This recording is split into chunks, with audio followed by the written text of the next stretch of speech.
Hello friends, कैसे हैं आप लोग। उम्मीद है आप लोग बहुत अच्छे होंगे। फ्रेंड्स, आप सभी का हमारे YouTube channel AK education squad में स्वागत है। और फ्रेंड्स, मेरा जो आज का टॉपिक है वो है बायोलॉजी, और बायोलॉजी से बायोलॉजी प्लस एनाटॉमी। ठीक है, बायोलॉजी प्लस एनाटॉमी। और यहाँ से मैंने 71 क्वेश्चन जो कि परीक्षा की दृष्टि से बहुत ही ज़्यादा मोस्ट इम्पॉर्टेंट हैं। ठीक है, और वो मैंने सेलेक्टिव क्वेश्चन चुन के लाया हूँ, और उम्मीद करेंगे ये सारे क्वेश्चन आपको बहुत ही ज़्यादा पसंद आएंगे। ठीक है, तो चलिए फ्रेंड्स, बिना देरी के स्टार्ट करते हैं। हमारा पहला क्वेश्चन है आज का, मानव शरीर में सबसे मोटी त्वचा कहाँ होती है। ठीक है, जो हमारा शरीर होता है तो शरीर की सबसे मोटी जो त्वचा होती है वो कहाँ की होती है, तो ये होती है पैर के तलवे की। ठीक है। प्रश्न नंबर 2, हृदय की कितनी परतें होती हैं, तो हृदय की परतें होती हैं 3। ठीक है, कितनी होती हैं, 3 परतें होती हैं। कौन कौन से हैं, तो देख लेते हैं। पेरिकार्डियम, मायोकार्डियम और इंडोकार्डियम। ठीक है, चलिए अगला देखते हैं। मांसपेशियों का अध्ययन कहलाता है, तो मांसपेशियों का अध्ययन जो है ये कहलाता है मायोलॉजी। ठीक है, कौन सा, मायोलॉजी। और मांसपेशियाँ हमारे शरीर में कितनी होती हैं कुल, तो 639 होती हैं। ठीक है, चलिए अगला देखते हैं। लार में कौन सा एंजाइम पाया जाता है, तो लार में टाइलिन एंजाइम पाया जाता है। ठीक है, और एक क्वेश्चन आता है कि जो है खाना, जो भोजन पाचन की क्रिया होती है वो कहाँ से प्रारंभ हो जाती है, तो भोजन की जो पाचन की क्रिया जो होती है भोजन की, ठीक है, भोजन का जो पाचन होता है वो कहाँ से स्टार्ट हो जाता है, तो हमारे मुंह में जो होता है, मुंह से ही उसका पाचन क्रिया जो है प्रारंभ हो जाती है भोजन की। ठीक है, चलिए अगला देखते हैं। प्रश्न नंबर 5 क्या है, सापेक्षता का सिद्धांत किसने प्रतिपादित किया था, तो ये किया था आइंस्टीन ने। अगला देखते हैं। ब्लड का शुद्धिकरण शरीर के किस अंग में होता है, तो ये मुख्य रूप से किडनी यानी गुर्दे में होता है। ठीक है। अगला, हृदय की पेशियों को कहते हैं, तो इसे क्या कहेंगे, कार्डियक मसल्स कहेंगे। ठीक है, अगला देखते हैं क्या है। कोशिका का अध्ययन कहलाता है, तो ये कहलाएगा कोशिका यानी जो कोशिकाओं का अध्ययन जो होता है वो क्या कहलाता है, साइटोलॉजी कहलाता है। ठीक है, चलिए अगला देखते हैं। अफीम के किस भाग से मार्फिन प्राप्त होता है, तो ये फल आवरण जो होता है यानी बीज से जो है, मतलब अफीम की जो है, अफीम में जो मार्फिन होता है, तो मार्फिन की प्राप्ति कहाँ से होती है, तो फल आवरण द्वारा प्राप्त होता है। ठीक है, यानी बीज से। ATP किसका स्रोत होता है, तो ATP जो होता है डायरेक्ट जो है सीधा क्या किया जाता है, हमारा मतलब ऊर्जा देता है। ठीक है, ATP जो है इसका इंजेक्शन जो लगाया जाता है या जो इसका इस्तेमाल किया जाता है वो डायरेक्ट हमें क्या देता है, ऊर्जा देता है। अगला देखते हैं। पेशाब यानी मूत्र का रंग पीला किस कारण होता है, जो मानव मूत्र होता है तो मूत्र का रंग पीला किसके कारण होता है, तो यूरोक्रोम की उपस्थिति के कारण जो पेशाब होती है उसमें क्या होता है, यूरोक्रोम के कण होते हैं, उनकी उपस्थिति के कारण जो है पेशाब का रंग पीला होता है। अगला देखते हैं।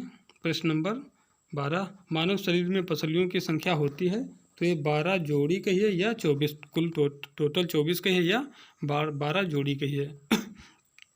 हमारे शरीर की शक्ति किस पर निर्भर करती है, तो ये मांसपेशियों पर निर्भर करती है। ठीक है, लेकिन जब क्वेश्चन आता है कि शरीर में ऊर्जा का कार्य कौन करता है, तो ऊर्जा का जो कार्य करेगा वो कौन करेगा, कार्बोहाइड्रेट यानी ईंधन का जो कार्य करेगा वो कार्बोहाइड्रेट करेगा। ठीक है, कार्बोहाइड्रेट है, वसा है, ये सभी क्या करते हैं, ये ऊर्जा का मुख्य रूप से ऊर्जा का उत्पादन करते हैं, लेकिन जो मुख्य रूप से कार्बोहाइड्रेट जो है वो ईंधन का कार्य करता है। ठीक है, लेकिन हमारे शरीर की शक्ति किस पर निर्भर करती है, तो ये जो शरीर की शक्ति जो होती है वो निर्भर मांसपेशियों पर निर्भर करती है, और मांसपेशियों के माध्यम से हमें उठने बैठने चलने फिरने यानी किसी कार्य को करने में मतलब मजबूती प्राप्त होती है, कार्य करने में सहयोग मिलता है। ठीक है, मांसपेशियाँ ये दुर्बल होंगी तो आप उठने चलने और खेल कूद में आप निपुण नहीं होंगे, परफेक्ट नहीं होंगे। ठीक है, चलिए अगला देखते हैं। प्रश्न नंबर 14, सबसे चौड़ी मांसपेशी है, तो ये सबसे चौड़ी जो मांसपेशी होती है लैटिमस डार्सी होती है, और ये कहाँ पाई जाती है, तो ये कमर में पाई जाती है। ठीक है, अगला देखते हैं। प्रश्न नंबर 15 है, सबसे छोटी मांसपेशी है, तो ये स्टेपिडस है। ठीक है, कौन सी, स्टेपिडस है, और ये पाई कहाँ जाती है, मध्य कान में पाई जाती है। ठीक है, और इसी क्रम में बात करें यदि सबसे छोटी हड्डी की, तो स्टेपिडीज होती है, ठीक है। कौन सी? स्टेपिडीज होती है। और वो भी कहाँ पाई जाती है? तो वो भी मध्य कान में पाई जाती है, ठीक है। कुल मिलाकर कहने का मतलब ये है मेरा, जो ये मांसपेशी होती है, ठीक है, सबसे छोटी मांसपेशी जो है स्टेपिडस, ठीक है। तो ये जो स्टेपिडीज हड्डी होती है, जो कि शरीर की सबसे छोटी और सबसे हल्की हड्डी होती है, कौन सी? स्टेपिडीज, ठीक है। तो स्टेपिडीज जो हड्डी होती है, उसी पर ये जो होती है स्टेपिडस मांसपेशी, उसी पे चिपकी हुई होती है, ठीक है। चिपकी हुई होती है। तो और ये होती कहाँ? ये मध्य कान में होती है। तो सबसे छोटी मांसपेशी होगी स्टेपिडस, और सबसे छोटी जो हड्डी की बात करी जाए तो हड्डी कौन सी हो जाएगी? वो स्टेपिडीज हो जाएगी, ठीक है। और उसकी जो लंबाई होती है वो कितनी होती है? 11 इंच या 28 सेंटीमीटर, ठीक है। वो जो हड्डी होती है स्टेपिडस, ठीक है। तो स्टेपिडस की जो हड्डी की जो लंबाई होती है वो 11 इंच कहिए, या फिर सेंटीमीटर की बात करी जाए तो 28 सेंटीमीटर होती है। किस? स्टेपिडस की बात नहीं कर रहा हूँ मैं स्टेपिडीज हड्डी की बात कर रहा हूँ। शरीर में सबसे छोटी और सबसे हल्की हड्डी कौन सी होती है? स्टेपिडीज होती है, ठीक है। उसकी लंबाई होती है कितनी? 11 इंच या 28 सेंटीमीटर, ठीक है। चलिए, उम्मीद कर रहे हैं समझ में आया होगा। हम सीधा अपने क्वेश्चन पे रहते हैं। 15 नंबर को रिपीट करते हैं एक बार, ठीक है। सबसे छोटी मांसपेशी है तो स्टेपिडस होती है, और ये कहाँ पाई जाती है? कान की कान में पाई जाती है, ठीक है। स्टेपिडस मांसपेशी कहाँ पाई जाती है? मध्य कान में पाई जाती है। प्रश्न नंबर 16 देखते हैं क्या है। प्रश्न नंबर 16 है मेरा, मनुष्य की मृत्यु होने के बाद भी कौन सा अंग बढ़ता रहता है? यानी जो पुरुष यानी मनुष्य की जो मृत्यु हो जाती है तो उसके बाद भी उसका कौन सा शरीर का अंग है, हिस्सा है, जो मतलब बढ़ता रहता है? तो वो नाखून होते हैं, नाखून व बाल होते हैं, ठीक है। ये मृत्यु के बाद भी बढ़ते रहते हैं। प्रश्न नंबर 17, मानव शरीर में हड्डियाँ तथा दांत किसके बने होते हैं? तो ये बने होते हैं ट्राई कैल्शियम फास्फेट के, ठीक है। हड्डियाँ और जो दांत होते हैं किसके बने होते हैं? ट्राई कैल्शियम फास्फेट के बने होते हैं, ठीक है। हड्डियों की बात करें तो हड्डियां हमारे शरीर में 206 होती हैं, और हड्डियों में अधिकतर कैल्शियम पाया जाता है, ठीक है। दांतों की बात करें तो दांत हमारे शरीर में, मतलब क्वेश्चन आ जाता है दांतों से रिलेटेड कि दांत में जब खून निकले, स्मेल आए मसूड़ों से, तो उसमें कौन सा रोग होता है? तो वो पायरिया रोग होता है, ठीक है। और दांत मतलब जो स्थायी दांत होते हैं और अस्थायी दांत होते हैं, इनकी संख्या पूछ लेता है। तो अस्थायी दांत जो होते हैं, जिनको दूध के दांत बोला जाता है, वो मतलब कितने होते हैं? वो 20 होते हैं, ठीक है। जो दूध के दांत होते हैं उनकी संख्या होती है 20, और वो जो बच्चा पैदा होता है उसके बाद फिर वो दांत क्या होते हैं? निकलते हैं बाद में, और फिर वो 12 से 14 की उम्र तक बच्चे को पहुँचते, ठीक है। यानी जब बालक जब वही करीब 12 से 14 साल का हो जाता है तो 20 जो दूध के दांत होते हैं वो टूट जाते हैं। फिर उसके बाद जो होते हैं फिर 32 दांत स्थायी रूप से निकलते हैं, ठीक है। वो लाइफ टाइम के लिए होते हैं, और उसमें से टूटता है, फिर वो मतलब नहीं जमेगा, ठीक है। तो इसीलिए क्वेश्चन आ जाता है कि मनुष्य के जीवन काल में कितने दांत कुल निकलते हैं? तो मतलब 20 पहले दूध वाले, और प्लस यानी कहने का मतलब है 20 जो है अस्थायी, और फिर उसके बाद 32 जो है स्थायी। कुल मिलाकर 52 दांत उस मनुष्य के जीवन काल में निकलते हैं, ठीक है। तो चलिए, उम्मीद कर रहे हैं समझ में आ गया होगा। और पायरिया रोग के बारे में आपको बता ही दिया है। जब पायरिया रोग होता है तो दांतों और मसूड़ों से खून निकलता है, दांत हिलने लगते हैं, मुँह से मतलब थोड़ी बदबू टाइप की आती है। और ये सब किसकी कमी से होता है? विटामिन सी की कमी से होता है। विटामिन सी का जो रासायनिक नाम है तो आपको पता ही है, स्कार्बिक एसिड है, और इसकी कमी से कौन सा रोग होता है? तो स्कर्वी रोग हो जाता है। खट्टे पदार्थों से ये मिलता है विटामिन सी, ठीक है। चलिए, उम्मीद करते हैं समझ में आया होगा। अगला क्वेश्चन देखते हैं। सबसे बड़ी मांसपेशी है तो ग्लूटस मैक्सिमस होती है, ठीक है। कौन सी? ग्लूटस मैक्सिमस होती है। और ये पाई कहाँ जाती है? कूल्हे में पाई जाती है, पिछवाड़ा जो होता है, ठीक है, कूल्हा। अगला देखते हैं हम। सबसे लंबी मांसपेशी है, ठीक है। तो लंबी मांसपेशी होते हैं सार्टोरियस, ठीक है। कौन सी? सार्टोरियस। और इसे क्या कहते हैं? टेलर मसल भी कहते हैं। और कहाँ पाई जाती है? जांघ में पाई जाती है। यहाँ पे थोड़ा मिस्टेक होगा, जांच लिख गया है, लेकिन पाई कहाँ जाती है? ये जांघ में पाई जाती है, ठीक है। सार्टोरियस जो होती है इसको टेलर मसल कहते हैं, और ये कहाँ पाई जाती है? जांघ में पाई जाती है। प्रश्न नंबर देख लेते हैं 20। पटेला नामक हड्डी को अन्य किस नाम से जाना जाता है? तो इसको जाना जाता है जानुफलक या जानविक, ठीक है। कौन सी हड्डी है? पटेला, ठीक है। तो पटेला नामक हड्डी को किस नाम से जाना जाता है, तो नाम याद कर लेना, ठीक है। कोई ज़रूरी नहीं है वहाँ पे परीक्षा में पटेला लिख कर आएगा, जानुफलक लिख देगा या जाह्नविक लिख देगा तो आप मतलब दिक्कत में आ जाएंगे, क्योंकि इससे पहले देखा नहीं होगा तो समझ में आएगा नहीं कि ये पटेला की बात कर रहा है कि फीमर की बात कर रहा है कि मतलब टिबिया है, फेबुला है, किसकी बात कर रहा है, ठीक है। तो हिंदी नाम बहुत ज़रूरी है, पूछ लेता है, ठीक है। कभी कभी फीमर को उरु अस्थि बोल देगा, तब आप ऐंठ जाएंगे वहीं पे, ठीक है। तो ध्यान से पढ़िएगा, हिंदी वाले जो शब्द हैं उनको बहुत अच्छे से ध्यान रखिए, ठीक है। चलिए उम्मीद कर रहे हैं, हाँ इस पर थोड़ी चर्चा कर लेते हैं पटेला पर। ये जो पटेला होता है, ये जो हमारा पैर का घुटना होता है, जो कि क्वेश्चन आता है कि सबसे बड़ा मानव शरीर का जोड़ कौन सा है हड्डियों का, तो ये सबसे बड़ा जो जोड़ होता है, शरीर का सबसे बड़ा जोड़ होता है जो, तो ये घुटना होता है पैर का, ठीक है। टखना घुटना होता है, ठीक है। और ये जो घुटना होता है इसी पे इसको जो फोल्ड करिए, सीधा करिए तो एक गोल गोल टोपी सब टाइप की होती है, वो जो गोल गोल होती है, तो उसी को वो जो गोल गोल हड्डी होती है जो मतलब थोड़ा इधर उधर उसको पकड़ के हिलाइए तो इधर उधर हो जाती है साइड आजू बाजू, तो वो जो हड्डी होती है उसी को पटेला बोला जाता है, ठीक है। क्या बोला जाता है, पटेला, ठीक है। और गठिया रोग यहीं पे होता है। और इसके नीचे की जो पैर होता है इसमें जो टिबिया और फीबुला हड्डी होती है, टिबिया जो मुख्य रूप से मुख्य हड्डी होती है, उसकी जो सहायक होती है वो फीबुला होती है। और सबसे चमकीली क्वेश्चन आता है शरीर की सबसे चमकीली हड्डी कौन सी है, तो वो टिबिया होती है, ठीक है। चलिए अगला देखते हैं, प्रश्न नंबर कौन सा है मेरा, 21 नंबर है। मानव का सौंदर्य अध्ययन, मानव जो मनुष्य का सौंदर्य अध्ययन होता है उसको क्या कहा जाता है, यानी कुल मिलाकर कहने का मतलब मानव का सौंदर्य अध्ययन कहलाता है तो कैलोलॉजी कहलाता है, ठीक है। जैसे हड्डियों का ऑस्टियोलॉजी हो जाता है, हड्डियों का ऑस्टियोलॉजी हो जाएगा, मांसपेशियों का मायोलॉजी हो जाता है। उसी तरीके से मानव सौंदर्य का जो अध्ययन होता है उसको क्या कहते हैं, कैलोलॉजी कहते हैं, ठीक है। फलों के अध्ययन को पोमोलॉजी कहते हैं। हरी सब्जियों के अध्ययन को कल्चर हो जाता है, ओलेरी कल्चर होता है। अगला देखते हैं, 22 नंबर प्रश्न है, हमारे शरीर में कुल कितनी कशेरुकाएँ होती हैं, ठीक है। तो ये 33 होती हैं, ठीक। कशेरुकाएँ मतलब वही रीढ़ की हड्डी, ठीक है।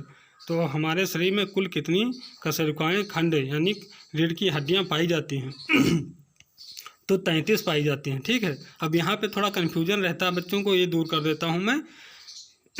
बच्चे जो होते हैं उसमें 33 होती हैं, लेकिन वयस्क जो व्यक्ति होता है तो उसमें जुड़ाकर 26 रह जाती हैं, 26 रह जाती हैं। लेकिन यहाँ पे आप ध्यान रखिएगा, किताबों में आपको अलग अलग मिलेगा कि बच्चों में 33 होती हैं, वयस्क में 26 होती हैं। लेकिन इसको यदि ऑप्शन में 26 और 33 दोनों दिया हो तब आप किसको लगाएंगे, 33 को ही लगाएंगे, 33 ही माना जाएगा, ठीक है। यहाँ पे गलती मत करना, जब एग्जाम में आ जाता है और दोनों ऑप्शन होते हैं 26 और 33 दोनों, तो उस कंडीशन में आपको 33 ही लगाना है, 26 नहीं लगाना है। 33 ना होने के बाद जो 33 ऑप्शन में नहीं आता है तब आपको 26 लगानी है, ठीक है। ये दोनों ऑप्शन है 33 और 26, तो आपको 33 को ही टिक करना है। चलिए अगला देखते हैं।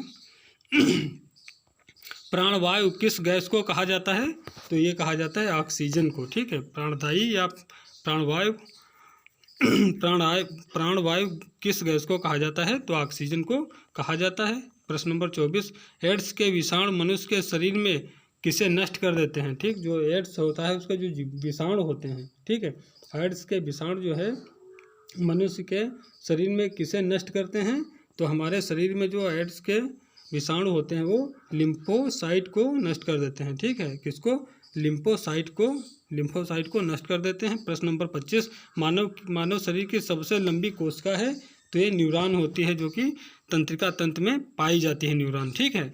मानव शरीर की सबसे लंबी कोशिका है तो न्यूरॉन होती है, और ये कहाँ पाई जाती है, ये मतलब नर्वस सिस्टम में पाई जाती है, ठीक है। और यही नर्वस सिस्टम में होता है, जो मनुष्य जब पैदा हो जाता है तो पैदा होने के बाद मतलब नर्वस सिस्टम में कोई कोशिका विभाजन नहीं होता है, ठीक है। एक शरीर का मात्र ऐसा अंग है जहाँ पे जब बच्चा पैदा ले लेता है उसके बाद जो है ऐसा शरीर का अंग वही है जहाँ पे कोई कोशिका विभाजन नहीं होता, वो कौन सा होता है, नर्वस सिस्टम होता है, ठीक है। नर्वस सिस्टम की जो कोशिकाएं होती हैं न्यूरॉन की, वहाँ पे मतलब कोई कोशिका विभाजन नहीं होता है। कोशिका, प्रश्न नंबर 26 देखते हैं, कोशिका का पावर हाउस किसे कहा जाता है? तो ये माइटोकॉन्ड्रिया को कहा जाता है, ठीक है। पावर हाउस कहिए या बिजली घर कहिए कोशिका का बिजली घर कहिए या पावर हाउस कहिए, कहाँ पाया जाता है? तो माइटोकॉन्ड्रिया में को कहा जाता है, सॉरी, ठीक है। रिपीट करते हैं, कोशिका का पावर हाउस किसे कहते हैं? तो माइटोकॉन्ड्रिया को कहते हैं। प्रश्न नंबर 27 देखते हैं। 27 क्या है? किस पेड़ की छाल का प्रयोग मसाले के रूप में किया जाता है? तो ये जो छाल होती है किसकी होती है जिसे हम मसाले के रूप में इस्तेमाल करते हैं? तो पेड़ होता है वो दालचीनी का पेड़, ठीक है किसका होता है? दालचीनी का पेड़ होता है। प्रश्न नंबर 28 है, मनुष्य के शरीर में कौन सी ग्रंथि ताप नियंत्रण केंद्र कहलाती है? तो ये कौन सी है? हाइपोथैलेमस होती है, ठीक है ये क्या करती है? ताप नियंत्रण कर केंद्र कहलाती है शरीर का, ठीक है। और जो ये नींद होती है, प्यास होती है, ये सब किसका, कौन एहसास करवाता है इनका? ये हाइपोथैलेमस जो ग्रंथि होती है, यही हमारी शरीर की भूख प्यास का, नींद है, भूख नहीं, सॉरी, प्यास है और नींद वगैरह है, इसका दर्द है, सॉरी दर्द नहीं है, इसको हम मतलब इतना ही रखते हैं। जो हमारे शरीर में जो प्यास होती है, नींद होती है और जो तापमान होता है, ठीक है, मुख्य रूप से 3 चीज़ों को कौन कंट्रोल करता है? ये करता है हाइपोथैलेमस, ठीक है। चलिए, उम्मीद कर रहे हैं समझ में आया होगा। अगला देखते हैं, महिलाओं में गर्भावस्था की समयावधि कितनी होती है? तो ये होती है लगभग 280 दिन, ठीक है, यानी 9 माह 10 दिन लगभग में होती है। और ये औसतन की बात करी गई है और देखा जाता है वैसे तो 9 महीने से पहले या 9 महीने के कुछ दिन बाद तक भी बच्चा पैदा लेता है, लेकिन यहाँ पे जो बात करी जाती है तो औसतन करी जाती है, तो लगभग 280 दिन होते हैं, यानी 9 महीने 10 दिन का समय लगता है, ठीक है। अगला देखते हैं, श्वसन किस तरह की प्रक्रिया होती है? तो ये अपचयी प्रक्रिया होती है, ठीक है। कौन सी? अपचयी प्रक्रिया होती है। प्रश्न नंबर 31, एसटीएच, ठीक है, एसटीएच हार्मोन की कमी के कारण मनुष्य में कौन सा रोग या बीमारी हो जाती है? तो ये एसटीएच हार्मोन्स की कमी से बौनापन आ जाता है शरीर में, ठीक है बच्चा जो है वो बढ़ेगा नहीं, वो बच्चा ही रहेगा, मतलब शारीरिक रूप से, मानसिक रूप से हो जाएगा। तो हाइट की बात कर रहे हैं, ठीक है, तो उसकी बौनापन मतलब होता है कम हाइट होना, ठीक है। हाइट मतलब जितनी सामान्य लोगों की होती है उतनी नहीं होती, वो जाकर वही 2.5-3 फुट पे 4 फुट पर अटक जाता है। अगला देखते हैं, प्रश्न नंबर 32 है, प्रोटीन निर्माण का सक्रिय स्थल है, ठीक है। तो प्रोटीन का जो निर्माण होता है वो कहाँ होता है? राइबोसोम में होता है। कहाँ होता है प्रोटीन निर्माण? राइबोसोम में होता है, ठीक है। प्रोटीन निर्माण का सक्रिय स्थल क्या है? राइबोसोम है। अगला देखते हैं प्रश्न 33, प्रोटीन फैक्ट्री किसे कहा जाता है? तो राइबोसोम को कहा जाता है। सबसे छोटी कोशिका है, तो यदि दुनिया में देखी जाए, विश्व में देखी जाए, सबसे छोटी कोशिका क्या मिलेगी आपको? तो ये माइकोप्लाज्मा मिलेगी, ठीक है दुनिया की बात करी जा रही है, सबसे छोटी कोशिका पूरे विश्व की बात करते हैं तो माइकोप्लाज्मा हो जाएगी, ठीक है। अगला नंबर है, मनुष्य में सबसे छोटी कोशिका होती है, वहाँ पे विश्व की बात करी गई थी, अब यहाँ पे मनुष्य के शरीर के बारे में बात करी गई है, ठीक है। मनुष्य में सबसे छोटी कोशिका होती है, तो ये होती है शुक्राणु, स्पर्म, जो मनुष्य के जो शुक्राणु होते हैं उनकी बात करी गई है, ठीक है। तो क्वेश्चन है हमारा, क्वेश्चन है मनुष्य में सबसे छोटी कोशिका होती है, तो ये होती है शुक्राणु, ठीक है, स्पर्म। अगला देखते हैं सॉरी, प्रश्न नंबर देखते हैं क्या है 36, रक्त के स्राव को रोकने के लिए किस एल्युमिनियम लवण का प्रयोग किया जाता है? ठीक है, क्वेश्चन है रक्त के स्राव को रोकने के लिए किस एल्युमिनियम लवण का प्रयोग किया जाता है या प्रयोग होता है? तो पोटाशियम जो होता है, ठीक, यानी फिटकरी, पोटाशियम का प्रयोग किया जाता है रक्त स्राव को रोकने के लिए। अगला देखते हैं, महिलाओं में मासिक धर्म चक्र का समय होता है, तो 28 से 30 दिन का होता है, ठीक है, कितना औसतन 28 से 30 दिन का होता है। सबसे बड़ी अंतःस्रावी ग्रंथि होती है, तो ये कौन सी होती है? अवट होती है, ठीक है, कौन सी है, अवट होती है, और ये जिसे हम थायराइड ग्रंथ कहते हैं। और ये कहाँ पाई जाती है, गले में पाई जाती है, ठीक है, गले में पाई जाती है। और घेंघा रोग जब होता है तो यही जो थायराइड ग्रंथ होती है यही गला मतलब सुझा देती है, इसमें सूजन आ जाती है, इसीलिए वो गला फूल जाता है, ठीक है। तो उसी को क्या बोलते हैं, घेंघा रोग बोलते हैं। कहाँ होता है, ये गर्दन में होता है। गर्दन में ही क्यों होता है, क्योंकि ये थायराइड जो ग्रंथि होती है गर्दन में ही होती है, ठीक है। तो उसी में इसमें सूजन आती है, तो इसी सूजन की वजह से हमारा गला सूज जाता है, फूल जाता है, ठीक है। तो सबसे बड़ी अंतःस्रावी ग्रंथ कौन सी होती है, जिसे अवट कहते हैं या फिर थायराइड कहते हैं। और ये पाई कहाँ जाती है, ये गले में पाई जाती है थायराइड ग्रंथ। आयोडीन की कमी से इसमें जो है मतलब आयोडीन की कमी से थायराइड ग्रंथ में सूजन आ जाती है। प्रश्न नंबर कौन सा है हमारा, कहाँ निकल गया, ये रहा 38 नंबर था, ठीक है। अब अगला देखते हैं। मनुष्य के शरीर में आरबीसी की संख्या किस यंत्र से ज्ञात की जाती है, ठीक है। प्रश्न रिपीट करें, मनुष्य के शरीर में आरबीसी की संख्या किस यंत्र से ज्ञात की जाती है, तो हीमोसाइटोमीटर द्वारा। किससे मापी जाती है, हीमोसाइटोमीटर से, जो शरीर में रेड ब्लड सेल्स होती हैं, ठीक है, यानी लाल रक्त कणिकाओं की जो संख्या ज्ञात की जाती है, तो किस यंत्र से ज्ञात की जाती है, ये ज्ञात करी जाती है हीमोसाइटोमीटर द्वारा, ठीक है। हीमोसाइटोमीटर द्वारा जो हमारे अंदर ब्लड लाल रक्त कणिकाएं होती हैं उनकी संख्या ज्ञात करी जाती है। अगला देखते हैं। सबसे हल्की गैस कौन सी होती है, तो ये हाइड्रोजन होती है, ठीक है। सबसे हल्की गैस कौन सी होती है, हाइड्रोजन होती है। तो 40 नंबर हमारा क्वेश्चन क्या है, सबसे हल्की गैस कौन सी होती है, तो ये हाइड्रोजन होती है, ठीक है। और हाइड्रोजन से हमें याद आया, हाइड्रोजन की बात करें तो जो सूर्य हमारा होता है, तो जो सूर्य का निर्माण होता है तो किन तत्वों से होता है, तो ये मान लो जैसे हमारा सूर्य है तो इसका जो निर्माण है, तो इसके निर्माण में हमें सबसे ज़्यादा इसमें कौन सा तत्व होता है सूर्य में, तो सबसे ज़्यादा सूर्य में होता है हाइड्रोजन, ठीक है। कितना होता है, 71% होता है, ठीक है। कितना है, 71% होता है, ठीक है। और सूर्य में यदि बात करी जाए, जो दूसरे नंबर पे गैस आती है वो आती है हीलियम, ठीक है। कौन सी, हीलियम। वो कितनी होती है, 26.7, लगभग ये 27, ठीक है, लगभग 27% जो होती है ये होती है हीलियम, ठीक है। और उसके बाद जो वही 2-2.5% बचता है, उसमें बहुत सारी गैसें और धूल कण वगैरह होते हैं, ठीक है। तो हमारा जो सूर्य होता है उसकी जो संरचना होती है, तो उसमें सूर्य बनने में सबसे ज़्यादा मुख्य तत्व कौन पाया जाता है, हाइड्रोजन पाया जाता है। कितना, 71%। फिर बात करें हीलियम की, तो हीलियम दूसरे नंबर पे आती है 26.7, लगभग 27% जो है हीलियम पाई जाती है। तो जो 71% हाइड्रोजन प्लस 26 लगभग 27% जो है हीलियम, और उसके बाद जो 1-2% बचता है वो बहुत सारी गैसें होती हैं, 0.0 करके 0.00 करके इस तरीके से, और उसमें धूलकण वगैरह पाए जाते हैं, ठीक है। तो ये सूर्य की होती है संरचना। और जो सूर्य का जो ऊपरी सतह होती है उसका जो तापमान होता है तो वो होता है लगभग 6000 सेल्सियस, ठीक है। चलिए, उम्मीद करें समझ में आया होगा। अगला देखते हैं, प्रश्न नंबर 41। मानव शरीर में पित्त किस अंग द्वारा स्रावित होता है, तो ये होता है यकृत द्वारा, यानी लीवर द्वारा जो है पित्त स्रावित होता है। प्रश्न नंबर है टिटनेस रोग से 42 है। टिटनेस रोग से शरीर का कौन सा अंग प्रभावित होता है, तो तंत्रिका तंत्र यानी नर्वस सिस्टम जो है प्रभावित होता है टिटनेस रोग से। प्रश्न नंबर 43।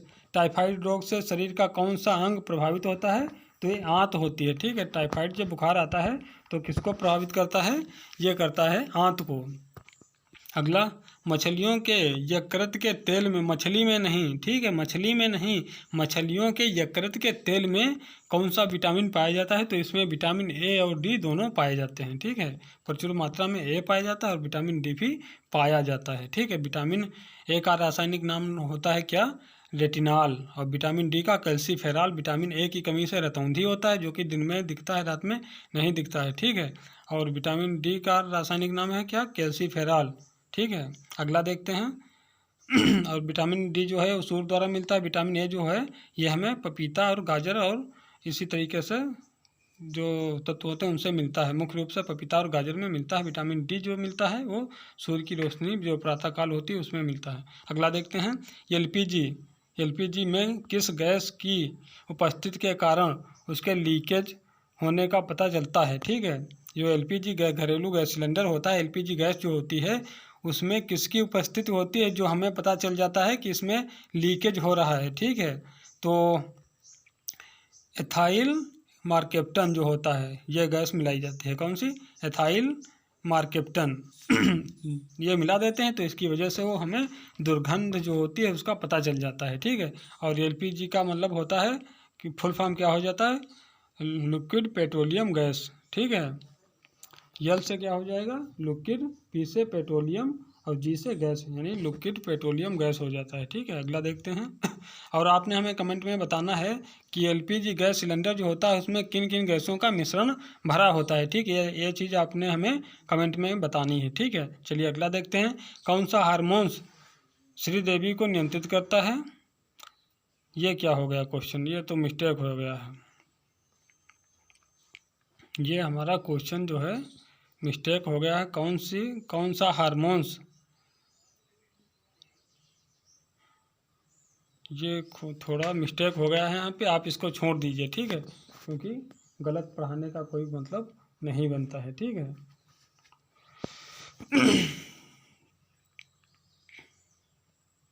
चलिए अगला देखते हैं। प्रश्न नंबर 47 देख लेते हैं। ठीक है, इसको आप कट कर दीजिए क्योंकि गलत पढ़ाने का कोई वजूद नहीं होता है। 47 नंबर देखते हैं। ठीक है, हमारे शरीर में सबसे बड़ी मिश्रित ग्रंथि कौन सी है? तो हमारे शरीर में सबसे बड़ी मिश्रित ग्रंथि जो होती है वो अग्नाशय होती है। कौन सी? पैनक्रियाज जिसे बोलते हैं। ठीक है, अग्नाशय होती है। अगला प्रश्न नंबर 48, इंसुलिन की कमी से कौन सा रोग होता है? तो इंसुलिन की कमी से डायबिटीज रोग हो जाता है, यानी मधुमेह रोग हो जाता है। प्रश्न नंबर 49 देखते हैं। प्रश्न नंबर 49 देखते हैं। हमारे शरीर में पित्त कहाँ पर जमता है? ठीक है, तो हमारे शरीर में जो पित्त है वो यकृत द्वारा उत्पादित होकर पित्ताशय में जमा हो जाता है। ठीक है, बात क्वेश्चन यहाँ पे बहुत महत्वपूर्ण है, दो बन रहे हैं। ठीक है, मतलब पित्त रस जो होता है, पित्त का निर्माण कहाँ होगा? तो यकृत में होगा। ठीक है, और फिर वो जमा कहाँ होता है? तो पित्त जो यकृत होती है उसमें निर्माण होगा, फिर एक नली होती है, नली के रास्ते वो निकल कर कहाँ इकट्ठा हो रहता है? वो पित्ताशय में आ जाता है, वहीं पे इकट्ठा रहता है। ठीक है, तो निर्माण कौन करेगा? पित्त का यकृत करेगी, और ये इकट्ठा कहाँ होगा? तो ये पित्ताशय में इकट्ठा होगा। ठीक है, चलिए उम्मीद कर रहे हैं समझ में आ रहा होगा। अगला देखते हैं। प्रश्न नंबर 50, इंसुलिन में कौन सा धातु उपस्थित होता है? तो इंसुलिन में कौन सा धातु उपस्थित होगा? जस्ता। ठीक है, अगला पीनियल ग्रंथ पाई जाती है, तो ये मस्तिष्क में पाई जाती है। अगला देखते हैं। मास्टर ग्रंथ किस ग्रंथ को कहते हैं?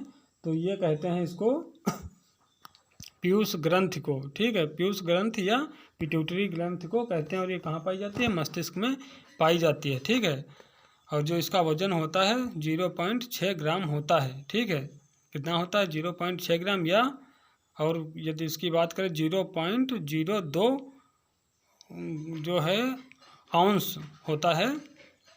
आउंस में बात करें 0.02 आउंस होता है। ठीक है, अगला देखते हैं। और इसका जो पीयूष ग्रंथ का जो आकार होता है वो मटर के दाने जैसा होता है। अगला देखते हैं। मस्तिष्क का सबसे विकसित भाग होता है, तो ये सेरिब्रम होता है। प्रश्न नंबर 54, मानव गुर्दे यानी किडनी का वजन होता है, तो ये 150 ग्राम होता है, यानी 150 ग्राम होता है। प्रश्न नंबर 55 देखते हैं। क्या है प्रश्न नंबर 55 हमारा?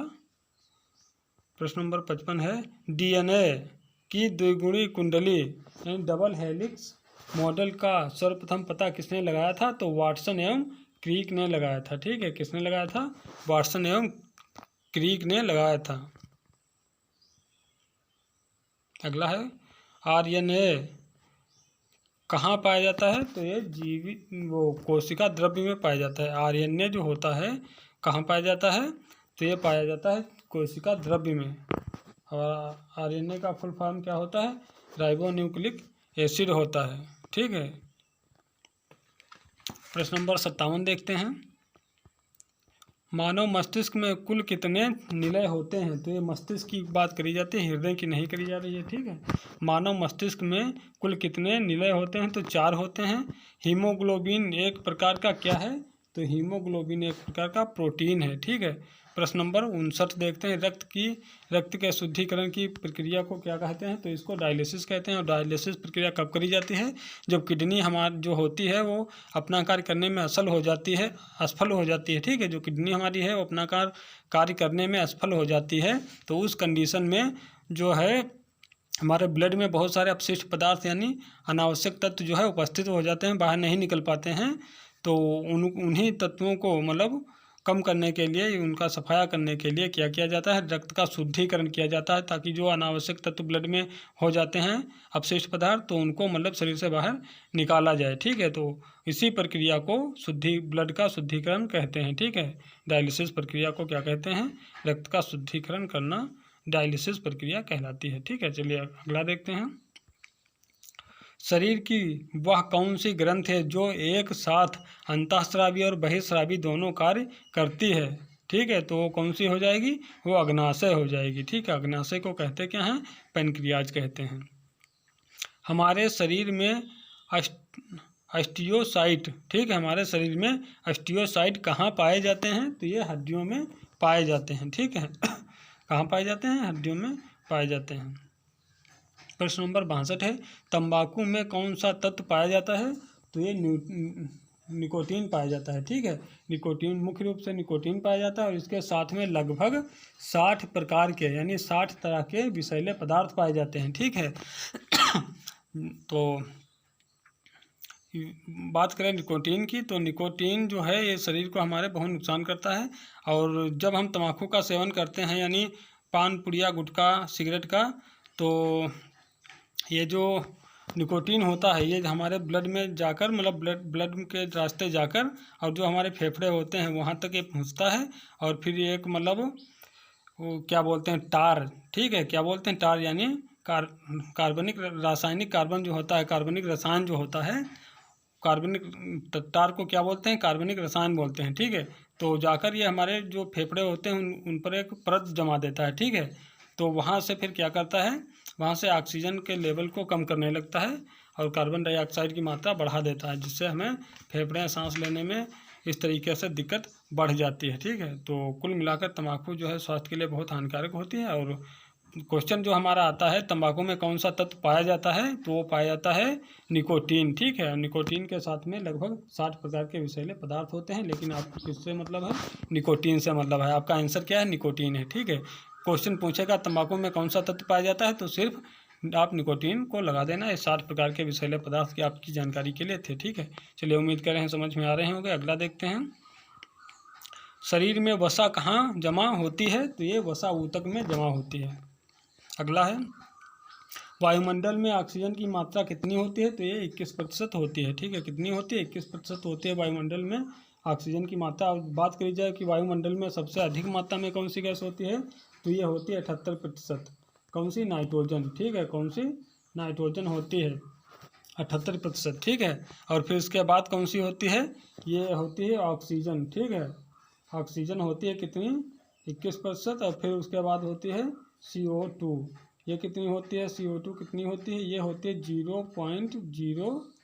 0.03%, ठीक है। कितनी?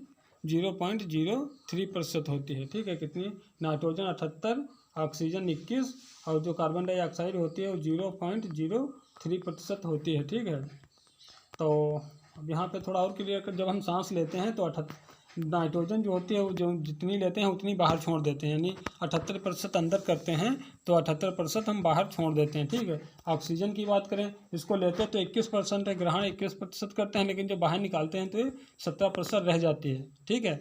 फिर बात करें कार्बन डाइऑक्साइड की, तो जब हम ग्रहण करते हैं तो 0.03% ग्रहण करते हैं, लेकिन जब छोड़ते हैं तो इसके बजाय हम 4% छोड़ते हैं, ठीक है। इसमें इजाफा हो जाता है और ये ऑक्सीजन में कमी हो जाती है, ठीक है। तो चलिए उम्मीद कर रहे हैं समझ गए होंगे आप लोग। क्या था हमारा प्रश्न?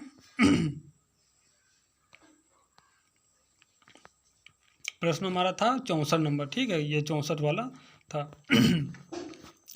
तो अगला देखते हैं, मछलियों में उत्सर्जी पदार्थ क्या होता है, तो ये अमोनिया होता है। अगला देखते हैं 66 नंबर प्रश्न, धातु के अध्ययन को कहा जाता है, तो सॉरी यहाँ पे थोड़ा गड़बड़ हो गया है लिखने में, ये होता है घास होना चाहिए यहाँ पे, ठीक है। ये क्या है, आप इसको ग्रास यानी घास, घास के अध्ययन को कहा जाता है, ठीक है। तो घास के अध्ययन को क्या कहेंगे, इसको हम सही कर देते हैं, क्या लिखेंगे आप इसको, घास, ठीक। क्या लिखेंगे, घास, यानी घास के अध्ययन को कहा जाता है तो एग्रोस्टोलॉजी कहा जाता है, ठीक है, एग्रोस्टोलॉजी कहा जाता है, ठीक है। घास के अध्ययन को क्या कहते हैं, एग्रोस्टोलॉजी कहते हैं। चलिए, उम्मीद कर रहे हैं समझ में आया होगा। प्रश्न नंबर 67 देखते हैं, जीवाणु की खोज सर्वप्रथम किसने की थी, तो ये लीवनहॉक ने करी थी, और कब लीवनहॉक ने करी थी, ठीक है, 1675 में इनकी एक पुस्तक थी, ठीक है, इनकी एक पुस्तक थी, उसका नाम हम बता देते हैं आपको। इनकी पुस्तक थी कौन सी, द सीक्रेट ऑफ, ठीक है, कौन सी है पुस्तक इनकी, the secrets of nature discovered by Leeuwenhoek, ये इनकी पुस्तक का नाम था, कौन सा, the secrets of nature discovered by Leeuwenhoek. मतलब सबसे पहले इस पुस्तक में इन्होंने 1675 में मतलब जीवाणु की जो है, जीवाणु की मतलब वर्णन किया था, जीवाणु जो है इसका वर्णन किसमें किया था, अपनी पुस्तक में किया था, 1675 में जो पुस्तक बनाई थी, ठीक है। प्रश्न नंबर अगला देखते हैं, नारियल का कौन सा भाग खाए जाने योग्य होता है, तो ये होता है भ्रूण, ठीक है। तो प्रश्न नंबर 69 है, विश्व का सबसे बड़ा पुष्प होता है, तो ये रेफ्लेशिया होता है, और ये पाया कहाँ जाता है, रेफ्लेशिया ये दक्षिण पूर्वी एशिया के जंगल में पाया जाता है, ठीक है। जो विश्व का सबसे बड़ा पुष्प है, फूल होता है रेफ्लेक्सिया, ठीक है, रेफ्लेशिया होता है, और ये रेफ्लेशिया कहाँ पाया जाता है, तो दक्षिण पूर्वी एशिया के जंगल में पाया जाता है। प्रश्न नंबर 70 देखते हैं, वायुमंडल में सबसे अधिक मात्रा में कौन सा तत्व पाया जाता है, तो वायुमंडल की बात करें तो वायुमंडल में हमेशा नाइट्रोजन पाया जाता है सबसे ज़्यादा, ठीक है। बात करें ब्रह्मांड में कौन सा तत्व सबसे अधिक मात्रा में पाया जाता है, तो ब्रह्मांड में हाइड्रोजन पाया जाता है, ठीक है, ब्रह्मांड में हाइड्रोजन सबसे अधिक पाया जाता है, ठीक है। और यदि बात करें पृथ्वी पर, तो पृथ्वी पर सबसे ज़्यादा ऑक्सीजन पाई जाती है, ठीक है। तो वायुमंडल में नाइट्रोजन, पृथ्वी पर क्या ऑक्सीजन, और जो है ब्रह्मांड में हाइड्रोजन, ठीक है, समझ गए आप, ठीक है, उम्मीद कर रहे हैं समझ गए होंगे। एक बार और बता देते हैं, वायुमंडल में सबसे ज़्यादा क्या है, नाइट्रोजन है, ब्रह्मांड में सबसे ज़्यादा हाइड्रोजन है, और पृथ्वी पर सबसे ज़्यादा ऑक्सीजन है, ठीक है। तो चलिए अगला देखते हैं, प्रश्न नंबर 71, माइटोकॉन्ड्रिया की खोज किसने की थी, ठीक है, ये आपका क्वेश्चन है, हमें कमेंट में बताना है, ठीक है। माइटोकॉन्ड्रिया की खोज किसने की थी, तो ये करी थी, ये हम नहीं बताएंगे आपको, ये आपने हमें कमेंट में बताना है कि माइटोकॉन्ड्रिया की खोज किसने की थी। तो फ्रेंड्स, हाँ, आज का सफ़र हमारा यहीं तक था, मिलते हैं फिर कल नए टॉपिक नए वीडियो के साथ, तब तक के लिए जय हिंद जय भारत। और उससे पहले मैं एक बात कहना चाहूँगा आपको, यदि अभी भी हमारे चैनल पे नए हैं तो प्लीज़ चैनल को सब्सक्राइब करिए और लाइक करिए, अपने यार दोस्तों में फेसबुक पे, व्हाट्सएप पे, जहाँ भी चाहें वहाँ इसको शेयर करिए, ठीक है। और आप अच्छे अच्छे कमेंट करिए, ताकि मुझे आपके कमेंट से थोड़ा एनर्जी महसूस होता है, अच्छा लगता है, ठीक है, और मोटिवेशन मिल जाता है। तो अगला जो वीडियो बनाता हूँ उसमें बनाने में थोड़ा इंटरेस्टेड हो जाता हूँ, बहुत ज़्यादा रुचि मिलती है बनाने में, ठीक है। तो चलिए मिलता हूँ इसी प्रकार का वीडियो लेकर कल फिर, तब तक के लिए जय हिंद जय भारत।